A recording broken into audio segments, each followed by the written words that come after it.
On to the show. The show of shows. The greatest show on earth.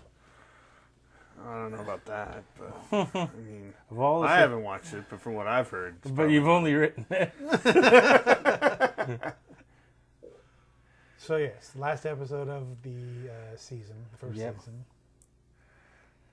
This Heat one, ray. yeah, this one's special. It comes with a double cold open. Yes, that's true. That's why it's the cold opens as usual. The coldest of opens. Yeah. The first one is there's a drunk guy who's being a jackass in and around a hot tub, and there's a girl who is it's like nighttime, and she's wearing like a pink bikini. So for a second, it kind of looks like she's just naked. Yeah, a little bit. And then he like falls into the hot tub, and Yeah, like it's a kind of a weird scene. Like she's in the hot tub, and this dude like goes out to like, hey, I brought more alcohol, blah blah blah, and that's while she's getting out of the hot tub. So then so she's out of the hot tub, and he falls into the hot tub, and while this is all playing, there's like weird. There's the show's like weird murder music going on, so it's vaguely creepy. So yeah, it's like, is he just gonna drown in the hot tub just by falling in? No, he just sort of fumbles around in the hot tub for a bit and then pokes his head out. Upon which she clubs him over the head with a wine bottle. yeah. And then then walks what? out. Yeah, she just bonks him on the head. She's like bonk. Yep. Yeah, literally, he's being goofy and drunk. And falls into the hot tub. Again, creepy murder music. So it's like, is he just gonna fucking drown in this hot tub for no good reason? But no, he just pokes his head out, and sort of laughs it off, and then bam, wine bottle, bonk. Just like whack-a-mole. You just get your head up and bang. Yeah, and then she just leaves. Yeah. Walks away. And then this is where I expected the theme music to kick in. Instead, we go to Donna. Yes, this is where you expect the cold open to start, but no, you get a special double cold open this time. Yeah, double feature. Too cold, too open. Yeah. So Donna is like driving in a convertible, and she pulls up, and there's she's on like a bridge, and there's people like leaning over the bridge saying that somebody like fell in, and then like she comes up to see what's going on, so she gets out, or she's like in the car, and the guy runs up, and he's like asking if she has a car phone. And she's like, yeah, why? And he's like, oh, there's an accident. It was like, what happened? It's like, a guy he fell in. Wait. They can afford a car phone? Well, Donna can. Yeah, Donna Okay. can. Donna can afford everything. Yeah, no. To be fair, she owns the bar. Oh, yeah. She owns the bar and has a sugar daddy. Yes. Got it. Okay. Yeah, Donna can. Yeah. And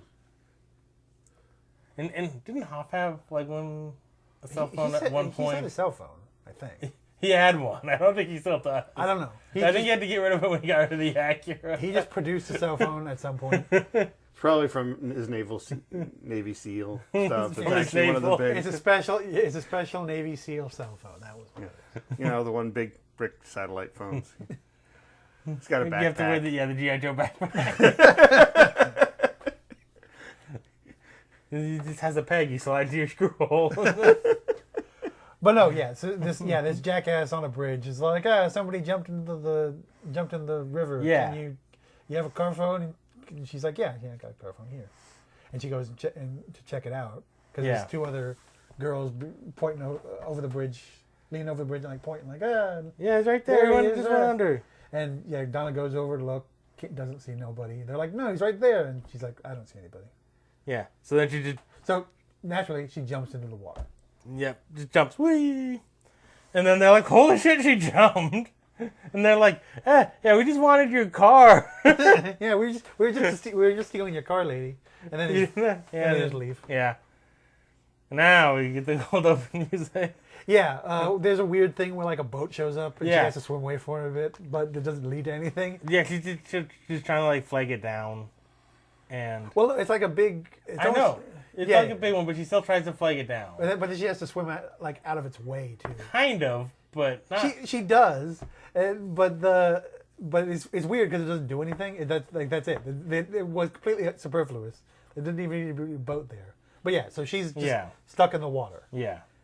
For some reason, she can't swim to the sides. Yeah, I don't know how far this bridge is supposed to be. It's really unclear on like what exactly it is. But she basically says like the riptide's really strong, so she's being pulled out to sea, and she's like, I can't fight against it. She presumably knows that it's too strong for her to fight against.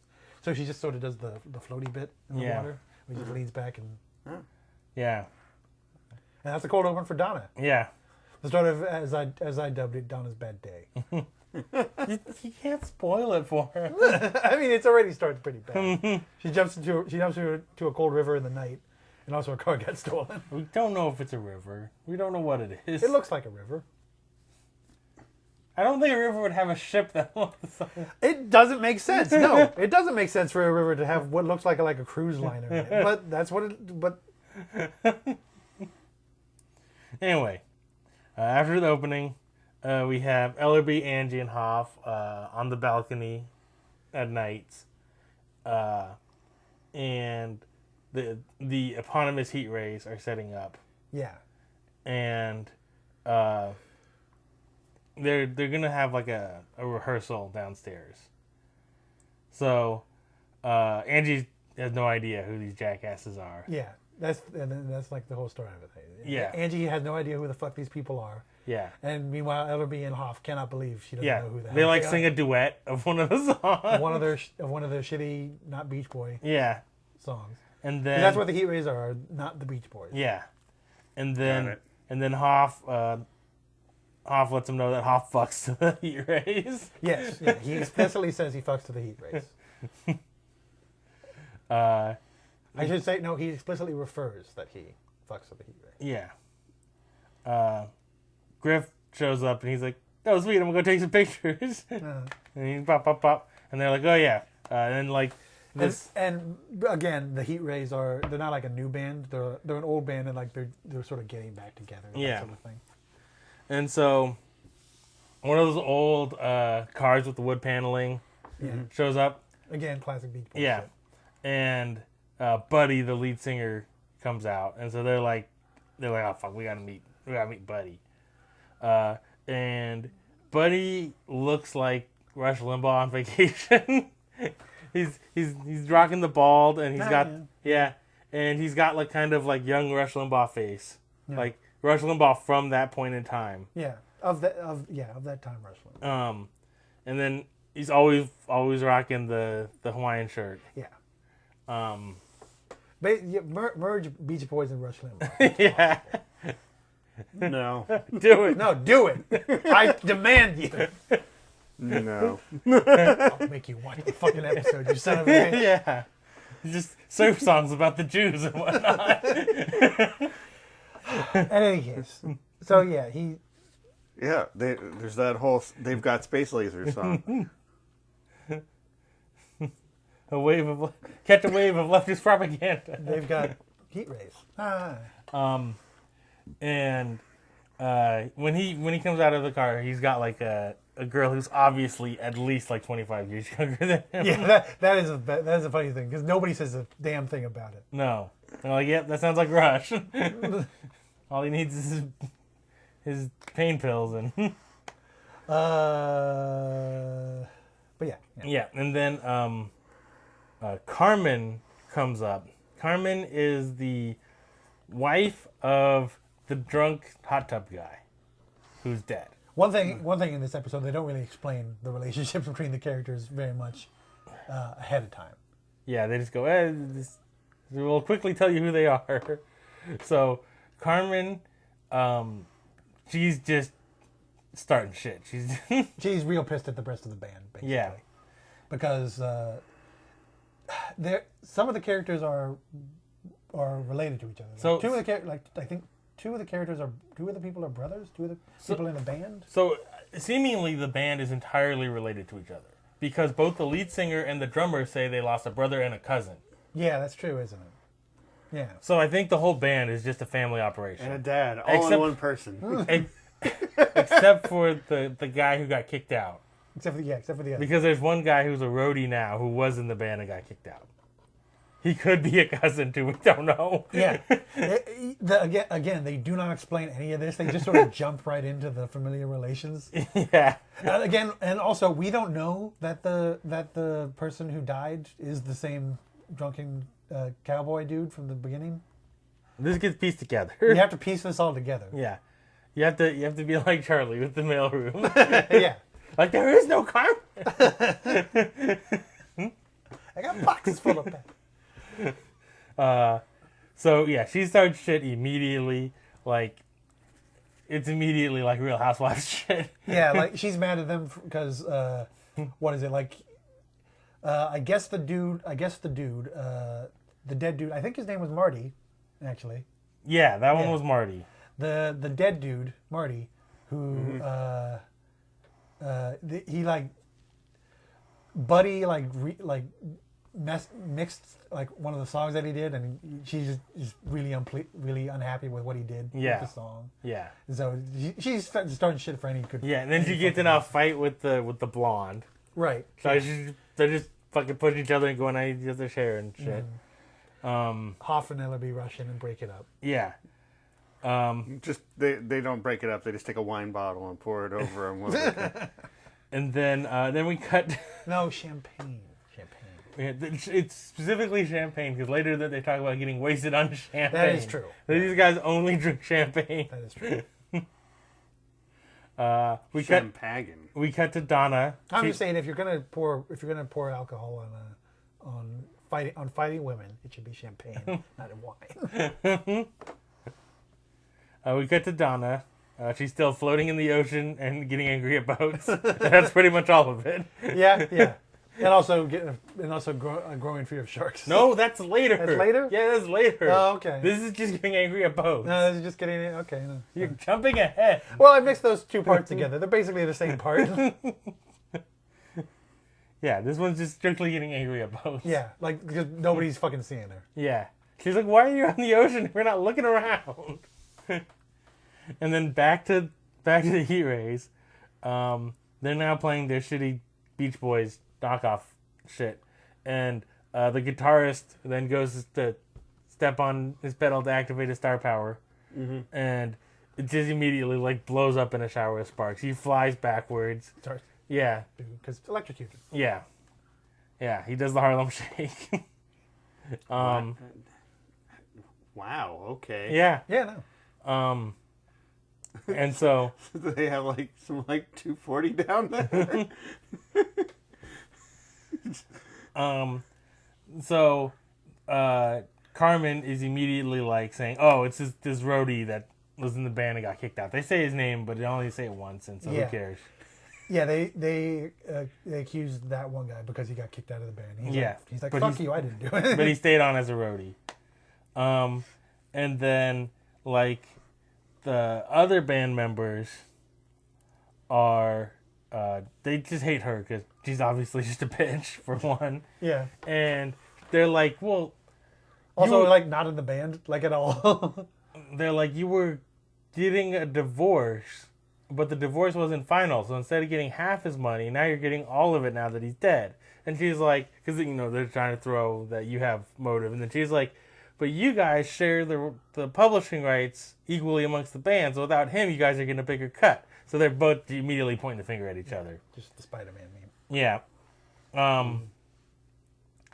And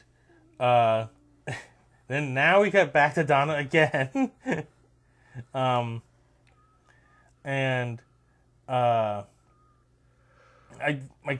didn't make a note if this was before or after they Ellerby's talking with the cops too. This is right before this too, where evidently the pedal was just like, instead of being plugged in properly, it was just like hardwired to some bullshit. It better be if you flew. Yeah. Because again, at least 240. And yeah, so intentional sabotage. Yeah. Is the point. Not just some weird accident. Yeah. And yeah, now Donna's still out in the water. Now she's thinking about sharks. She's like, it's weird because she's like, It could be sharks. She's like, oh, why did I say sharks? And then she has to go down and look for sharks. It actually is a pretty decent scene. And then she comes back up. Where she's all convincing, she's all rationalizing to Yeah. herself, like, no, I mean, shark attacks are rare, and it's probably not going to happen. And then she just looks under the... Yeah, and then she comes up and she's like, I mean, there's no sharks in these waters. Well, there are sharks in these waters, but none that will attack you. Except for great whites. and blues, I think Yeah. she said. Yeah. And then she goes back in and down again. Yeah, it's actually kind of funny. And then when she comes up, now there's a small enough boat with just two dudes in it who see her, and they don't really want to pick her up because they have mysterious business. Yeah, some mysterious shit going on. But they're like, one of them's like, yeah, we can't leave her there. But yeah, they're not monsters. So they go pick her up, and they're like super shady about everything. Yeah. And they're like, they make up a bullshit story about studying abalone. Which is why they can't just go back to the beach. They can't take her back to the beach because they have to study the abalone at this specific time because the tides or something. Because tides. Yeah. Or something. Yeah. And she doesn't buy any of this. No, she doesn't. She's immediately like, what the hell? But she's like, also, I'm not just floating in the water anymore. So. He's like, this is better, but also, what the hell? Yeah. And so then at night, Angie is talking to Buddy. And evidently, and then like Hoff comes in. So Marty, I think he was supposed to be a keyboardist. That makes sense. Because he had the keyboard set up. Remember the... Yeah. Well, there was a limited number of spaces. He can't also be the drummer. You could have two drummers. You could have two drummers. Drum fight. But I don't know if that's very Beach Boys. So, this is where they explain that Buddy has lost a cousin and a brother. And this is where the web of the weird relationships. Like, Yeah. who's related to who? What? Yeah, which makes the twist part of the story really, Dumb? well, also gross. Well, that too. That's also true. Anyway. I wasn't even thinking about that. And so evidently, like, Marty was pretty drunk. Like, he had like a 0.21 blood alcohol. So they're like, yeah, he was, him just being drunk and falling in the hot tub isn't out of the realm of possibilities and just bonking his head. But Buddy's like, no, he'd been sober since Angie left, which makes sense. If anybody's going to drive you to drinking in this episode, it's going to be Carmen. Angie left? I meant Carmen. Carmen. Yeah. Yeah. And so they're like, they look around. Hoff finds he finds something that they don't really say what it is. He just finds something. Yeah, I don't remember what that was at No, all. they don't mention it. Like, he It looks finds like it looks like a business card. Yeah, he finds something. And he picks it up. He's like, "This is a clue," and he's like, "I'll never mention this to anybody." That's how clues work. But yeah, like the part of the hot tub where they have like you fuck around with the valve or whatever. Mm-hmm. It's like it's in there for some reason. Yeah, he like lifts it up, and it's like something like a paper business card or something. Like, Yeah, it looks like a business card. That's all I know. Yeah, and he like, and he like looks at it, and then like, and then it never comes up again. And then he's like, as he's walking back in to the house, he sees like there's a microphone pointed like out towards the back. Yeah, exterior. Yeah, and so when he gets in, he asks about it. They're like, oh, he liked to record nature sounds like the waves and wind chimes. Yes, the natural sound of wind chimes. To add to his to add to tracks, which I mean sort of made sense for the genre of music. Yeah.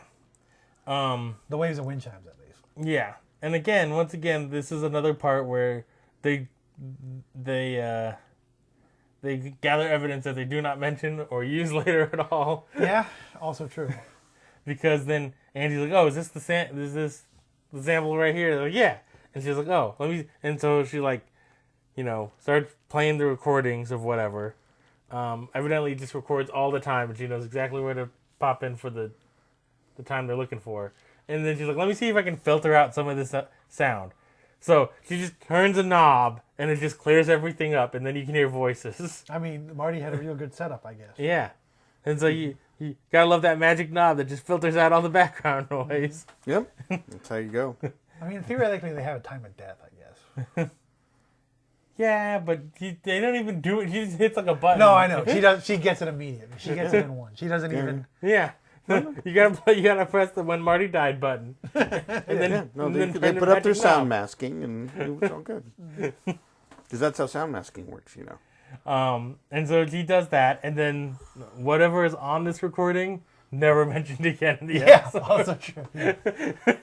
Completely pointless.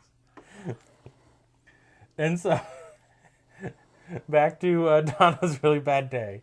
So these shady guys, they're going to some deal, and so they like go up to a buoy and they pull up the buoy. It's like, oh, there's nothing there, and so they're like, oh, well, either we're, you know, they see another boat coming. Like, oh, either we're early or they're late, and the boat pulls up, and there's like all these dudes with guns. There's like 3 of them. Yeah. They look like old retired wrestlers. Like, yeah, a little bit. They're like vaguely tough looking. Yeah. But not actually. Yeah. And also pretty old. But they have guns. So. Yeah. Yeah, they're all like in their like probably like late 40s. It's the 90s though. They could be 27 for all I know. Yeah. Everybody looked way older back then. Those guys are in their 30s. All the cocaine. Yeah. They all got like submachine guns and whatever. Yeah. Mm-hmm. And so... And they take extreme objection. Yeah. Well, they're not happy that Donna's there because they're like, who the fuck is she? And then they're also... so the Donna's shady guys are like, hey, you know, if it's not right, we just walk away from this. And then the other guy's like, or we just shoot you. And they just start shooting. And they just shoot the shit out of them. And so one of the guys on the little boat that rescued Donna, he draws a gun and then points it straight up in there and just Hamiltons it. Well, he's being shot at the time, to be fair. To be fair, the gun is pointed up before he ever reacts. I know. Well, he's Hamiltoning. He's being shot at the time. Yeah, no. One of the dudes has a gun and tries to pull it on him, but no, he's immediately being shot and just going and doing this, and basically the other guy's the same. Meanwhile, Donna jumps off the boat. Yeah. And then the other boat just leaves. Yeah, there's like, mission accomplished. We shot these dudes a bunch, and that's good. Yeah. We're not going to confirm kills or anything. We don't really want to kill him. We just want to scare him off. It's like the A-Team. But you just shoot the ground. But yeah, what is it? One of the dude... I remember one of the dude in a white jacket and dude in a blue jacket. That's basically how I remembered them. Yeah. Blue jacket dude got shot up a bunch more and went into the water. And white jacket dude got shot up a bit less and stayed on the boat. Yeah. I think they both went in. Oh, did they both go in? Yeah, because the other guy had the radio. You're right. They both. No, but they both went into the water. But the one guy's bleeding more. And Donna's like, "Where's the radio?" And he's like, I lost it when I went over. We don't know how we know that he knows that there's a radio. She just knows that there's a radio. Well, there was... I mean, you did see the radio, but you had no idea what it was because it was just a mysterious black thing in a Ziploc bag. Yeah, true. Yeah, that's what I mean. It's like there's no the vaunted radio. No, it's just he's like, where's the radio? Yeah. Where's the cheeseburgers? It's literally just a walkie-talkie in a Ziploc bag. And he's like, I lost it. And you'll never be able to find it down there. She's like, I gotta try or else your friend's gonna die. Mm-hmm. And so she dives down, and then, of course, they filmed this in, like, I don't know, the water was maybe 12 feet deep. Yeah, it's true. It's very shallow water. I mean, for that boat could work on that, certainly, but... Yeah, I know, but I'm just saying... for her. It's yeah.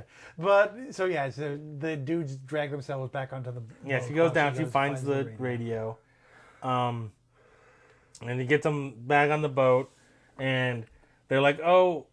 She's like, well, you know, who are radio for help? She's like, oh, they're like, oh, just press the button. Yeah, the signal button twice. Yeah, beep, beep, you know. Give him a little Roadrunner.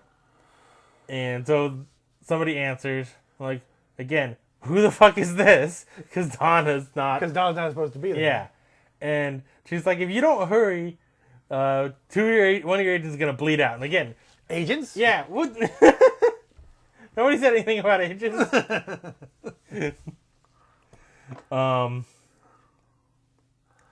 So yeah, and then that's then that's enough of that. yeah, and also that's like the last update we're gonna get on how the rest of this day turns out for her. Yeah, that's about it. Maybe ever, because who knows what season 2 is going to bring. Well, no, Donna comes back, but like the rest of this adventure, it's just later. She just pulls up at night. Oh, okay. No, yeah. That's practically the end of Donna's bad day. Yeah. All right. So at night, Griff walks in. He bought some pictures from like a memorabilia shop, and it has the heat rays. The night ray. Night rays are cooler. There's something to that name. That might have been how Jefferson Airplane turned into Jefferson Starship. Like the heat rays turned into the night rays briefly in the 80s. I suppose which way would they go? Would they be like Beach Boys but emo then if they were the Night Rays, or would they be more? Or would they be more Twisted Sister? That's when it was just 2 drummers and 3 keyboardists. Yes. So it's a picture from like 20 years ago. So it's in like the 70s. They're at a studio, and there's a girl that looks like Marnie in the picture. Marnie is the blonde. Yeah. I can't remember when they said her name the first time, but I think it's around one time when she has a cat fight. Yeah, maybe. Marnie. Yeah, Marnie is the name of the blonde groupie girl. Yeah. Got it. And so it looks like the exact same person. Right. So they say that, hey, there she is. Yeah.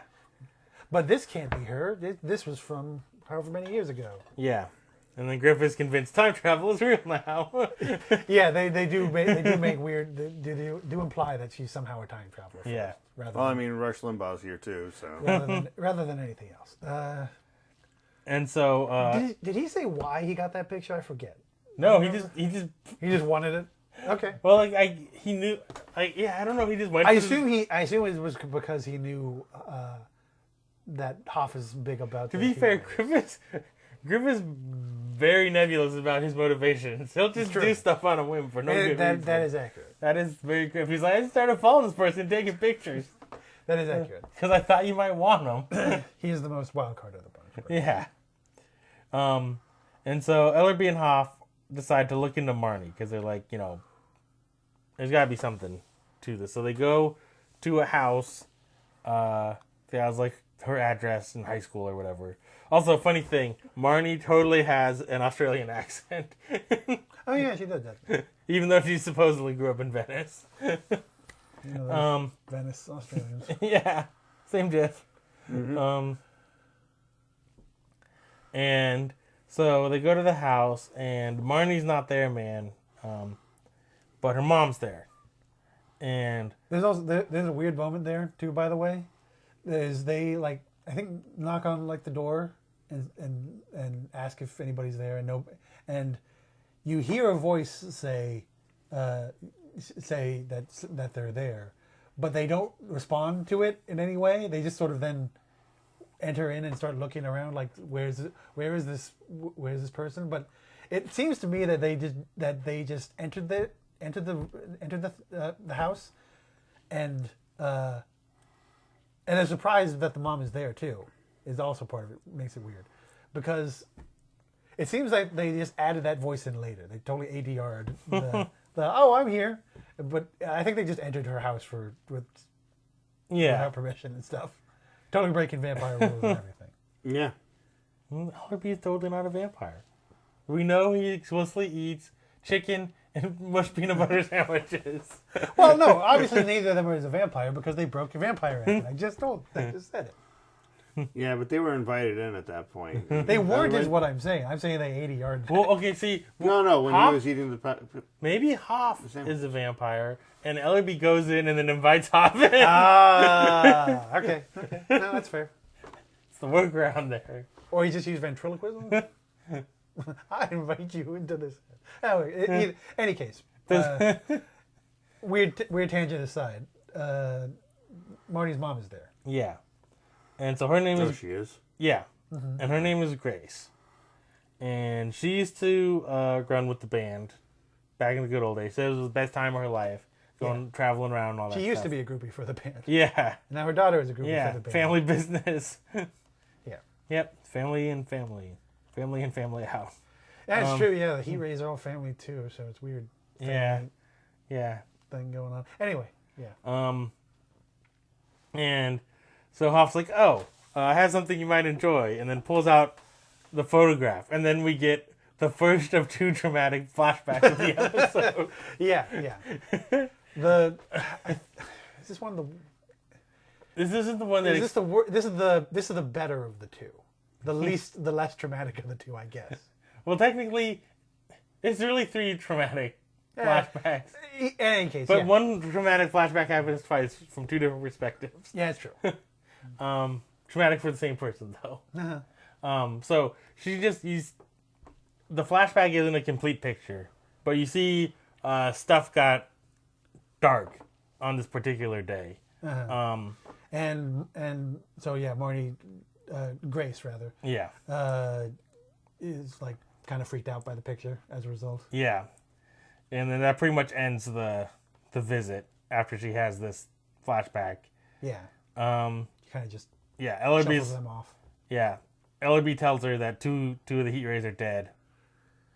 And she's like, I don't talk to them. They don't call anymore. And then just, like, walks back into the room she came from. Mm-hmm.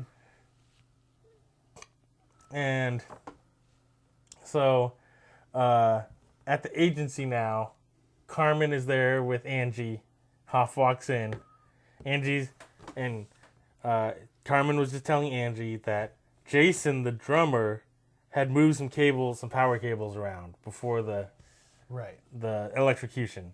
So she's just pointing more fingers at other people.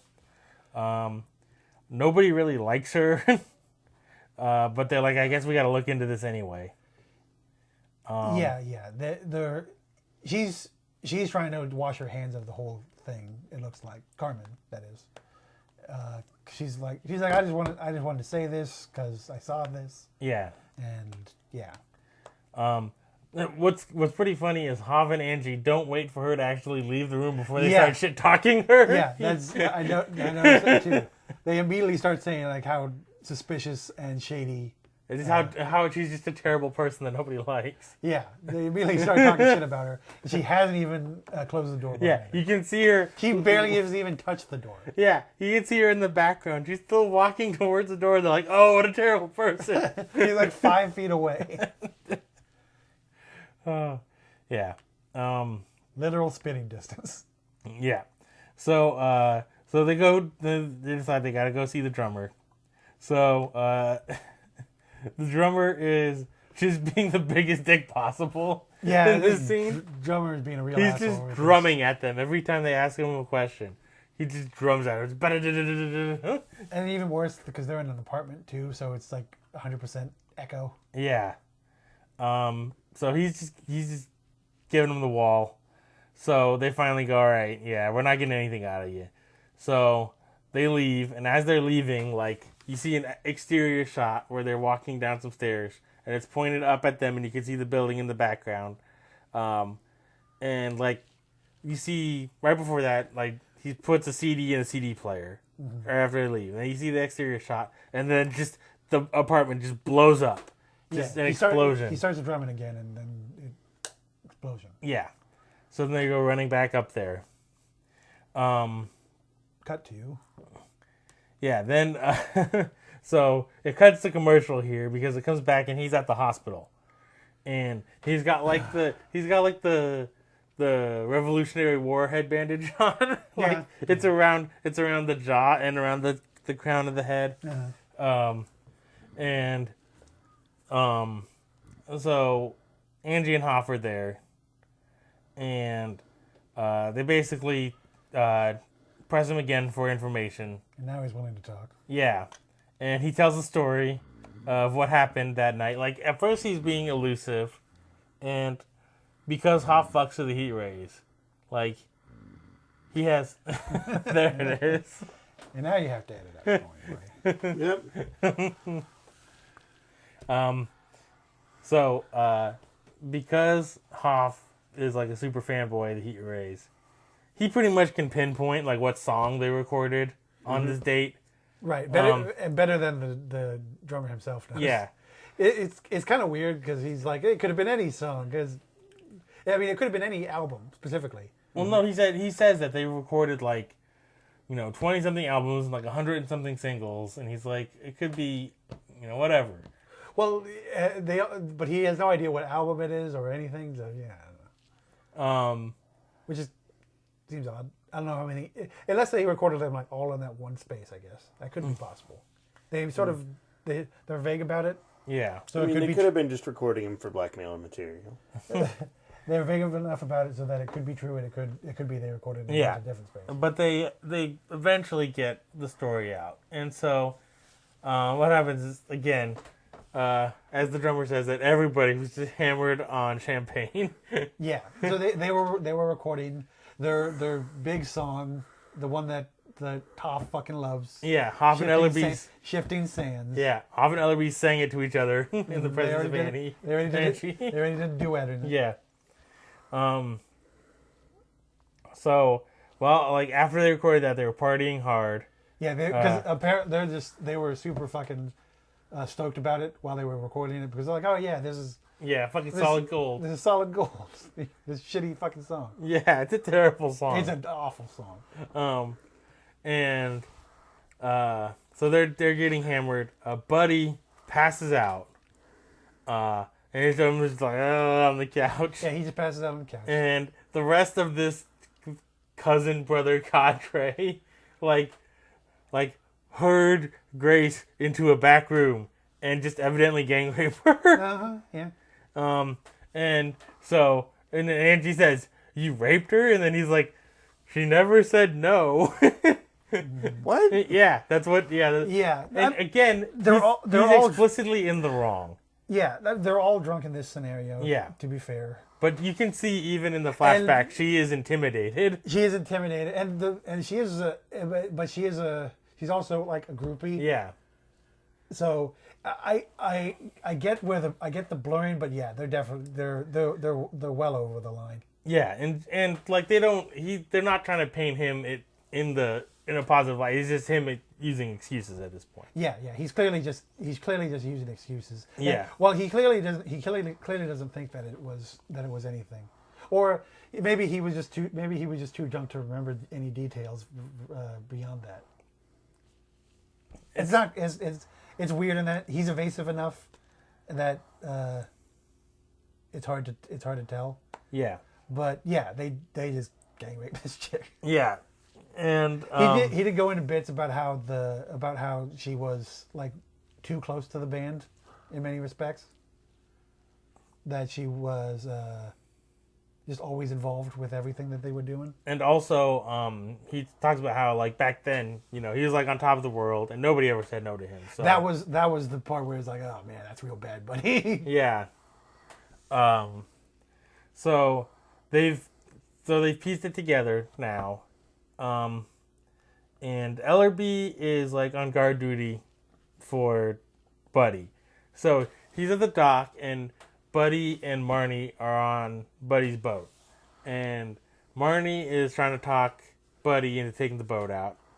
Buddy is... Yeah, she's trying to convince him that they'll be safest out in the middle of the water. Yeah. And Buddy's like, yeah, sure. And Ellerby's like, obviously he wants to take a chick out to bang her in the middle of the ocean. Because why wouldn't you? Because of the implication. Because of he won't say no. He's a founder of the Dennis method. I mean, you're painting Buddy in a bad light. No, it's Marty's laying on real thick on him here. Yeah. To get him out on his boat. Because of the implication. Because of the implication. Yes. She's trying to get him out of the boat because of the implication. Yeah, exactly. Because it's a bag and a half. Yeah. So yeah, and Ellerby's against it, but Buddy wants nothing. Just doesn't want to listen. Yeah, he's basically like, I hired you, so I can fire you for a couple hours, and goes out on the boat. I mean, Yeah, sure. there's nothing. Ellerby can't do anything about this here. Yeah. So then Hoff and Angie come up, pull up to the dock. Ellerby's like, "Yeah, I tried to stop them, but they went on the boat." And Hoff's like, "Ah, shit." So he calls the normal Baywatch to get one of the boats. And then you see cut to Buddy and Marnie, and like Buddy, once they're like a good ways out, they just he drive. kills the motor. Time to hang out in the middle of the ocean, Donna style. Right. As you do. And Except so, this time on a boat. yeah, and then Marnie converts it to real Donna style by first braining him in the with the guitar that he had on the boat. Yeah. There was weird for some weird reason he has a guitar. His boat guitar. And she hits him over the head with it to Yeah. knock him out. And so then you see Hoff, Angie, Ellerby, and nameless lifeguard in one of the Baywatch boats, cruising around. And of course, the part that pisses me off about this whole little thing is that there's no reason why Marnie isn't suspect numero uno, like immediately after the Grace visit. Yeah, I know. But a bunch of time passes in between before Yeah. they even begin to suspect Marnie of. Well, there's all that anything. evidence they disregarded. Yeah, I don't know. It's real annoying. Yeah, it's pretty bad. To be fair, there was only 2 attempted murders after that. Yeah. Seems legit. So, they show Marnie has dragged the fat, bloated, but not corpse yet, Buddy into like an inflatable lifeboat that has been slashed, so it'll look like he was in a lifeboat and then drowned. Yeah. And then she pulls away, and he's like, "Hey, what are you doing?" Yeah, she just leaves in the boat. Yeah. And then the Baywatch boat, the Scarab as they call it, pulls up, and they go in. Hoff goes in. Hoff does the Baywatch maneuver where Yeah. he jumps off the boat Yep. and to grab Buddy. Yep. And then the other 3 pull up to the Buddy's boat with Marnie trying to flee on it. Ellerby jumps from boat to boat. Yeah. Because obviously He does Baywatch maneuver number 2. yeah. Where you do it but onto a boat. Yeah. instead of- Yeah, he just grabs Marty and that's it. Yeah, he's like, "You're done." He's like, yeah, no, I can't fight an enemy. I know what I've licked. You can't.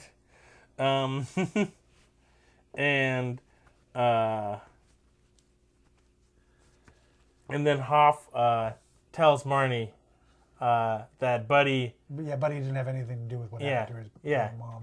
he wasn't in the gang grave. He had whiskey dick, or wait, champagne dick. Champagne did. That's where nothing but bubbles comes out. And unconscious. Yeah, So, yeah. She's all like, oh, he deserved it. He deserved to die. But he's like, no, he was unconscious, lady. yeah. He didn't have anything And then to do she with breaks down crying. It's real weird. And so then Donna pulls up to Knight's in a cab, and Griff's just walking by, and so when she gets out of the cab, she asks Griff to cover the cab for her. because she doesn't have any money. Yeah. And Griff asks how her day went, and then Donna just basically has a flashback of the past 24 hours of just people getting shot. People getting shot, her jumping into the water for no good fucking reason. Yeah. And then her jumping into the water again for no good fucking reason. And what's great is they show the people getting shot. And of course, it's Baywatch acting, so it's terrible getting shot acting. Oh, yeah. And so they show that in slow motion of guys just going like, and then she's like, it was interesting. And is that pretty much it? That's pretty much it. Well, the last scene is Hoff goes to Grace. He goes back to the house, Right. and he's like, Buddy heard about what happened. Because he didn't even know. Because, again, he was unconscious. He was unconscious enough, and they didn't talk about it. Yeah, nobody's like, hey, we gang raped our groupie last night. That's not... It sounds good conversation. Yeah, high fives all around. I guess it just depends on your company.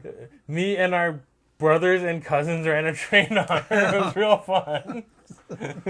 Brothers and or cousins. Yeah, we don't know how many brothers and cousins. We have no idea about the relationships involved in this episode. One of them could be the dad. We don't know. Anyway, so Hoff tells her that he's sorry about what happened. He's giving her the royalties for the latest song. Yeah, the latest song. And Hoff is? He's just taking it away from him? Yeah, Hoff specifically. Yeah. Hoff is giving her royalties for one of his songs. Yes. The theme song to Baywatch. No, Buddy is giving her royalties to his newest song. Yeah. Presumably the one that Carmen was super pissed about the mixing on. No, I don't think so. I think this is a completely different song. It probably is. Because then she listens to the song, and it's a song about how sad Grace is about being gang raped 20 years ago. Yeah, basically. The song itself is basically, oh yeah, sorry that happened, Grace. Yeah. That was real shitty. I didn't know anything about it. Yeah. And now that's the episode. Yeah, and then that's the episode. Just a fucking mess of an episode. It really is. Because the Donna part just had nothing to do with fucking anything. For a hot minute, I thought they were just going to periodically cut to Donna in the ocean. For like... That would have been better. It would have been funny at least. And just weird. Guys. See, this is what if I rewrote the episode, I would have her floating in the ocean until the last scene when they have the boat chase. And they're like, hey, there's Donna! I mean, that's maybe more of an Always Sunny style joke. No, that's what they should have. Well, the stupid agents or whatever the fuck they were. Yeah, we have no idea what that actually happened there. Yeah, nothing is explained in this episode. No. It's basically the gist of it. And the weird part about it, nothing is explained to the watcher of the episode, but also nothing is really explained to the people in the episode itself, because like they don't piece together the whole Marty thing like at all. No, they don't piece together anything at all ever. Mm-hmm. And they never actually have their like aha moment about anything. They never say, so you never know at which point they actually figured anything out, even though you as the viewer have figured everything out 20 minutes ago. Right. And I mean, they do sort of show the lady in the beginning, in the pink bikini. Mm-hmm. Like you can tell that she's a blonde. Yeah. Mm-hmm. So it's like there's only one blonde girl in this episode who isn't Donna. Yeah. And she's fucking in the fucking ocean. I don't think she's murdering the heat rays. Yeah, she's worried about sharks right now. That would have been a good twist, though. It makes me feel like that the Donna part was filmed completely separately. It's what it makes me feel like. Well, also the weird thing is She was contractually obligated to have a couple more lines of dialogue and minutes and time. Mm-hmm. So what they did is they just filmed her out in the middle of nowhere. The whole episode in general feels very early season one. So it feels a lot like they took the that this was a early season one episode that they didn't really have all the footage for, as much footage as they need, and they just added the Donna scene just to fill time. Could be. And I don't know how Griff fits in there. Because he doesn't. Because they could, again, to be fair, early season Baywatch, they could just throw Griff in there and be like, yeah, sure, Griff. You know, Griff. no, it's a very. There's a lot of dead ends in this episode. No, it's a fucking mess. It is a fucking mess of an episode. Like, again, it's like Donna. It's like, okay, there's this weird shootout thing, and you never get explained who any of these people are in this shootout, and then that's the end of that storyline. Yeah, it's just next thing that happens for her is she strolls up on nights coming out of a taxi. The entire scene where they go to Marty's house and they find the paper and the audio and none of that goes anywhere. None of that is used. That entire scene is pointless. Yeah. Well, I mean, it's like Law and Order. They just take out the order part. It's just law. And it's And I think they took out the law part too. It's just and. just ampersand. Ampersand. Shifting ampersands. Shifting ampersand. Right, perfect. Oh boy. That's the name of this episode. Oh right. The name of this episode in German. The German episode. Oh, Yeah. Right. Is Totus Melody, which is just Death Melody. Death Melody. Yeah. Which is so much better. yeah, it is. It's so much better. It's also the German name of another movie. Yeah. True. No. Yeah. Duck-You-Sucker was released under Totus Melody. It's like a western from the 70s. Okay. Yeah. Yeah. It was directed by Sergio Leone, so What's this episode of? no. Yes, this episode of Baywatch. The western from the 70s that shares the German title of this. I'm sure if you watch this in German, it would make more sense than the fucking. I'm sure if you watch this in German, they would enforce it to make more sense than this. Yeah. Like, no, this is just garbage. So, ranking this episode?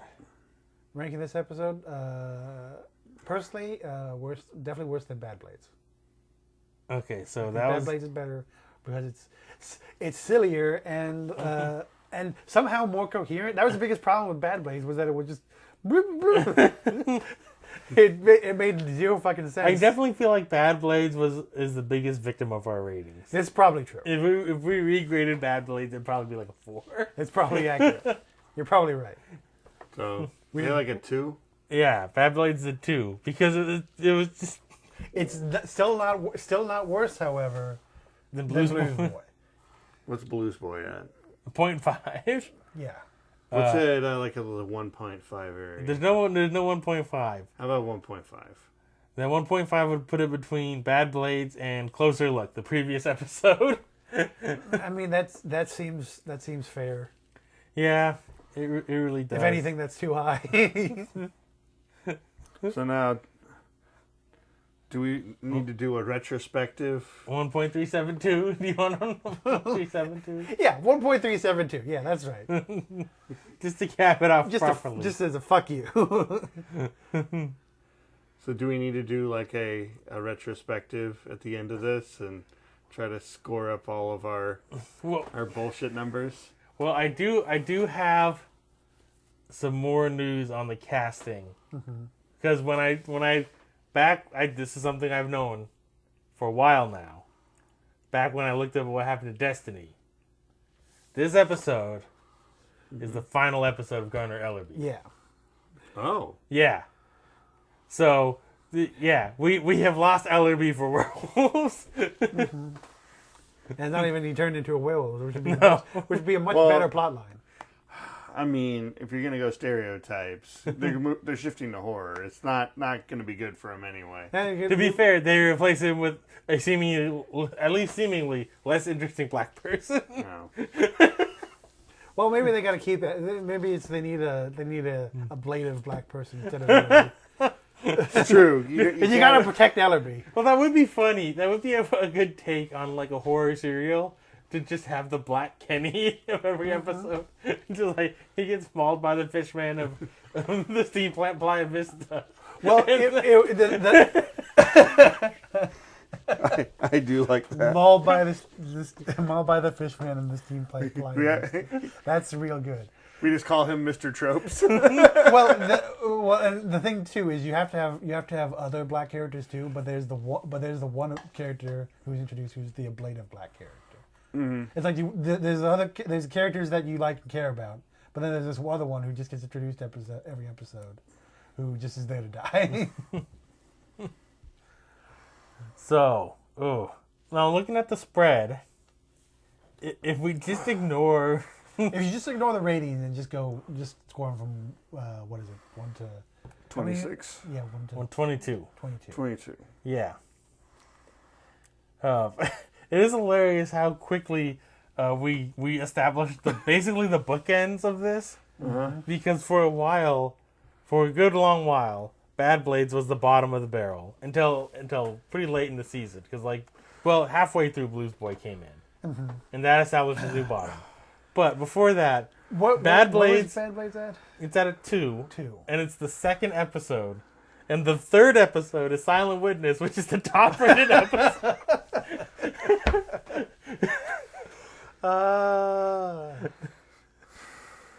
Early Baywatch Nights is just hit or miss. It's all over the place. And this is early Baywatch Nights, and it is a solid miss. Yeah. Then the target zeroed in. And for a while, it was just floating around like this 5 to 6 range. And then towards the end of the season, they just lost everything again. Really spun out there at the end. So, the worst episode is Blues Boy. Then we get the back-to-back stinkers of Closer Look and this one, Heat Rays. Those are the ones that are under Bad Blades. Pressure Cooker, classic LRB Chicken Trilogy episode. Then we go to... I think the plus or minuses are still in this order if I take it correctly. Again, episode 20. So, before the last 3 episodes of the season, there was only 3 episodes rated below a 4. And then we just, and then boom, boom, boom. Yeah. They all are below a 5, really. And then they just all start happening. Rendezvous was episode 20. Then we hit Epilogue, episode 19. Thin Blood. Both of those were the weird ones. Those ones were... Epilogue was 4.20 plus or minus 0.69. And then Thin Blood was 4.63 plus or minus 0.24. Kind of a drag. Those are the ones that we ranked worse than episode 1, Pursuit.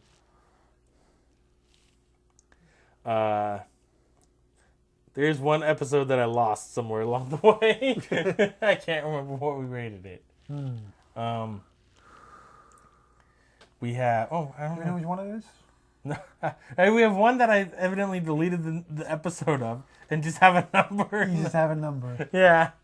And then there was another one that I can't remember which one it was that I just didn't have. You're going to have to scrub the tapes, Marty. Yeah. This is the most important parts of the rankings. Yeah. So, I think we can...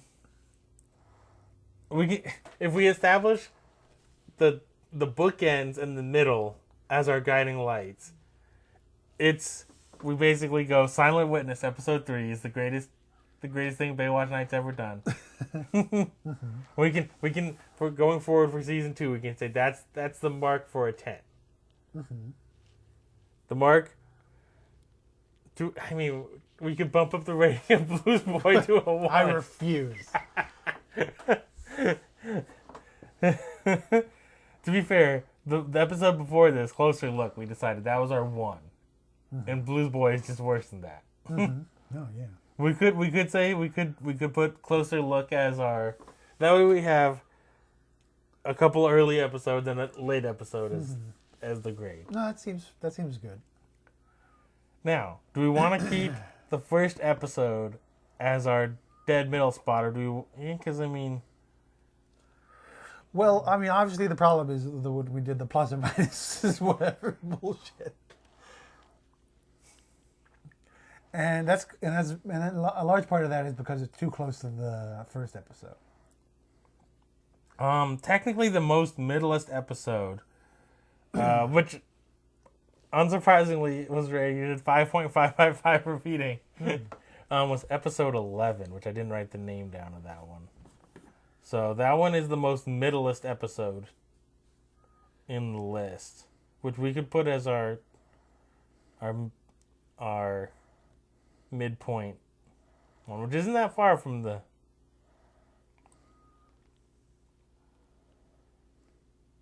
That one was Takeover. Oh, right. That was the one with Was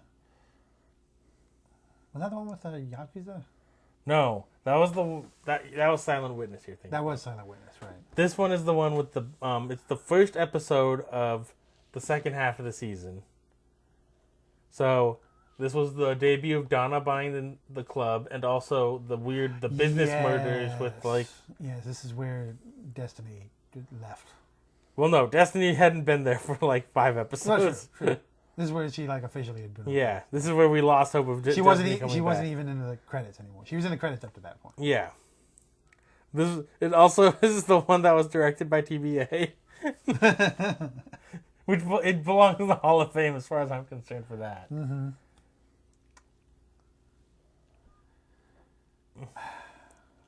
That could be your midpoint. Mm-hmm. No, that seems fair. That seems pretty midpoint. All right. So.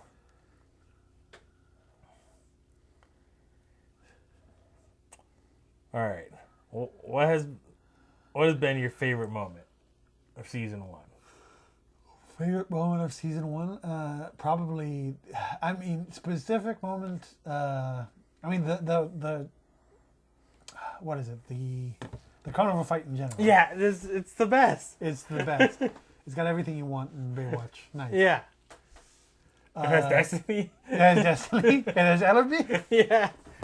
It has gunfights on a merry-go-round. Yeah. It has a Ferris wheel fight like gang beasts. Destiny almost gets hit by a very tiny train. Mm-hmm. Yeah, it's hard to beat that. It is really hard to beat that. Uh, I think the most inexplicable moment has to be the Donna dancing while people get kidnapped montage. Yeah, the most what the fuck, just what is going on moment. Yeah. Second place for me is man being beaten with a baseball bat while saxophone solo happens on the fire escape. Yeah. Those two are real close to each other. The thing is you could cut both those scenes together, and you wouldn't miss a beat. Like if you just had like fire escape, Donna dancing, kidnapping, crossdresser getting beat by a baseball bat, Donna dancing, fire escape, kidnapping. Nixon playing the scene of the crime. Yeah, it's all. She'd be like, yeah, this makes as much sense as either version does. Oh yeah. Yeah, those are just inexplicable. And so we have finally gotten to the supernatural ones, but at what cost? We've lost Destiny, we've lost Ellerby. Yeah, a deadly, terrible price to have been paid. We lost Lou Rawls. Lost Lou Rawls, sort of, sometimes. He's still in the credits. But he'll show up when he wants to, is basically what it comes down to. Yeah. I think he just showed up the one time to collect his royalty checks. I'm like, while you're here, can you shoot a scene? He's like, sure.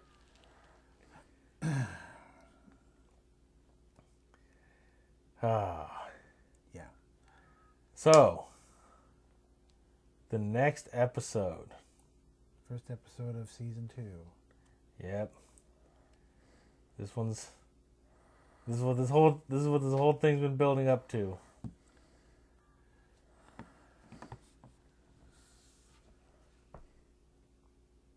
This one is Terror of the Deep. Mm-hmm. Yeah, they don't even fucking around. Yeah. They're like, yeah, fuck it, we're throwing monsters in this shit now. Yeah, immediately. Oh boy, there's a lot of writers on this one. That's a good sign, right? Yeah. Too many cooks and something good soup. Writers like Voltron. The story. Let's see. The teleplay is written by some guys who've shown up before. Where did they show up? They did the story for Takeover. Hey, maybe the first episode will be a 5. It might be. The story by those guys, I don't know if they've shown up before. Oh, these guys also wrote the guys who did the story or the teleplay also wrote Thin Blood. Wasn't the worst. And these other guys, they seem new. They must be the people they brought in for Monsters. Mm-hmm. And this is the first directing job by this director on this show, but he has a Wikipedia page.